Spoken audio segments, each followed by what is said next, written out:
Bener yang lain lagi pada sibuk-sibuk, panik, gue malah bobo. Itu harus boros tenaga dan boros waktu, boros duit lagi. Cuma lebih ke ngerasa penat atau bosan aja gitu. Pas ngerjain di satu tugas, yang tugas lain tuh malah jadi nggak pegang.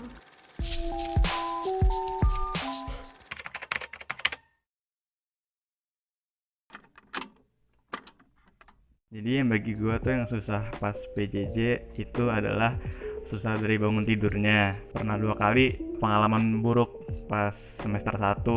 Itu tuh gue saat yang lain lagi pada siakwor, lagi pada ruputan kelas, mulai jam 7 malam tuh. Tapi gue malah tidur karena gue bener-bener capek ngerjain bukang, OPK.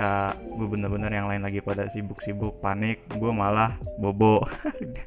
Gue malah di alam mimpi.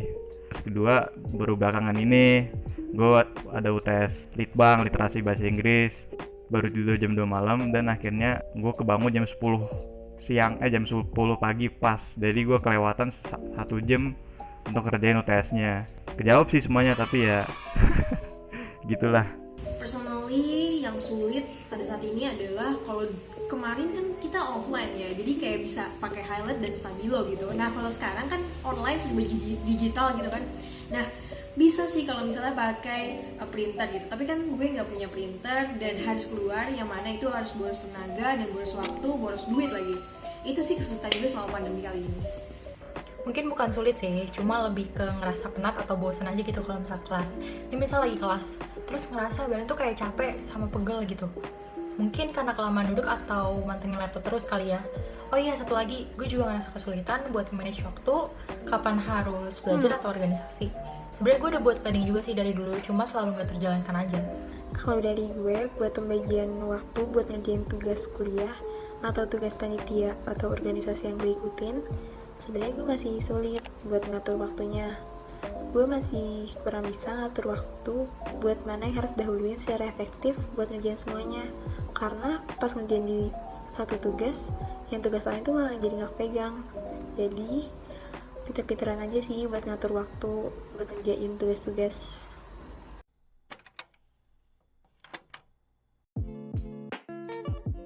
Yap, tips utama untuk lo adalah fokus plan. Mungkin lo bakal bertanya-tanya nih, apa sih fokus plan itu?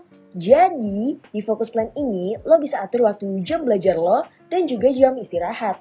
Kayak yang gue lakuin nih, atur dulu 30 menit buat belajar. Nah, setiap waktu di plan yang lo selesaikan, lo bakalan dapet koin yang bisa dipakai buat beli plan lucu lainnya. Next, 30 menit selesai, dan sekarang gue mau atur 15 menit untuk baca buku. Tips ini nggak cuma untuk belajar dan istirahat, tapi lo juga bisa pakai buat kegiatan lainnya. Next, ke tips selanjutnya.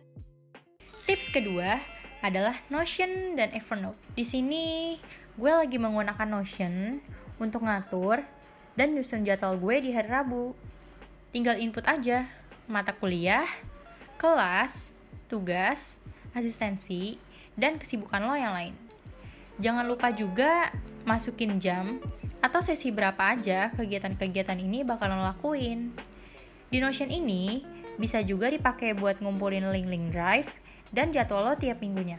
Terakhir, jangan lupa untuk masukin kapan lo akan istirahat ya.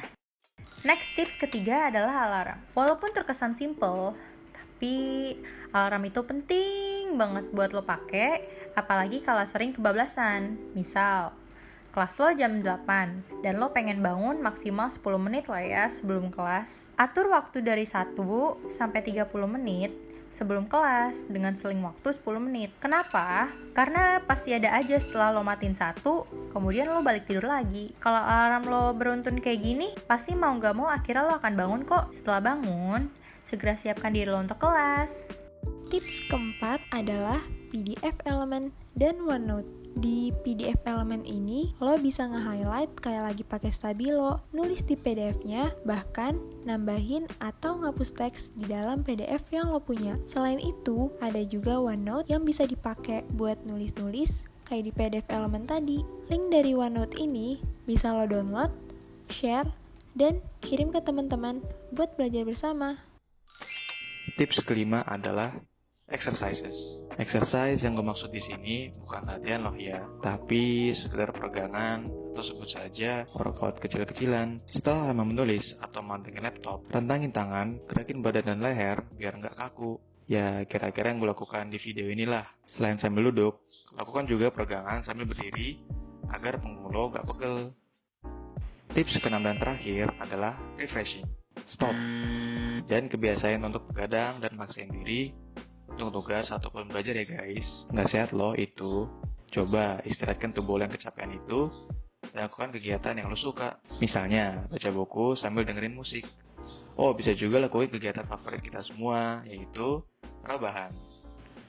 Selain itu, coba nonton video ataupun film yang kira-kira bisa menaikkan mood lo. Nah itu dia beberapa tips untuk kamu biar lebih produktif selama PJJ kali ini. Pandemi COVID-19 sekarang memang belum pasti kapan akan berakhir. Tapi jangan patah semangat, stay safe and stay healthy. Semoga tips-tips tadi membantu kamu ya. Jangan lupa like ya. Komen, Subscribe. Jangan lupa untuk share ke teman-teman kamu. Now you watch, we talk, I talk.